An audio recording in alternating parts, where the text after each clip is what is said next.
તો વડોદરાની અંદર કોંગ્રેસની જન આક્રોશ રેલી બોટ સાથે રાખી અને કોંગ્રેસે જન આક્રોશ રેલી કરી। પ્રદેશ કોંગ્રેસના પ્રભારી મુકુલ વાસનિક આ રેલીમાં જોડાયા। શક્તિસિંહ ગોહિલ અને અમિત ચાવડા પણ રેલીમાં જોડાયા।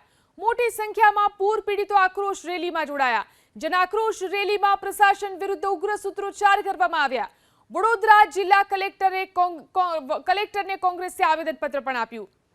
તો કોંગ્રેસના તમામ દિગ્ગજ નેતાઓ આ જન આક્રોશ રેલીમાં જોડાયા। વડોદરાની અંદર જન આક્રોશ રેલી કરી કોંગ્રેસે બોટ સાથે રાખી અને જન આક્રોશ રેલી કરવામાં આવી। પ્રદેશ કોંગ્રેસના પ્રભારી મુકુલ વાસનિક પણ આ રેલીમાં જોડાયા। સાથે જ શક્તિસિંહ ગોહિલ અને અમિત ચાવડા પણ આ રેલીમાં જોડાયા। મોટી સંખ્યામાં પૂર પીડિતો પણ આક્રોશ રેલીની અંદર જોડાયા। તો જન આક્રોશ રેલીમાં પ્રશાસન વિરુદ્ધ સૂત્રોચ્ચાર કરાયા। તો વડોદરાની અંદર કોંગ્રેસની જન આક્રોશ રેલી બોટ સાથે રાખી અને કોંગ્રેસે જન આક્રોશ રેલી કરી। પ્રદેશ કોંગ્રેસના પ્રભારી મુકુલ વાસનિક આ રેલીમાં જોડાયા। શક્તિસિંહ ગોહિલ અને અમિત ચાવડા પણ રેલીમાં જોડાયા। મોટી સંખ્યામાં પૂર પીડિતો આક્રોશ રેલીમાં જોડાયા। જન આક્રોશ રેલીમાં પ્રશાસન વિરુદ્ધ ઉગ્ર સૂત્રોચ્ચાર કરવામાં આવ્યા।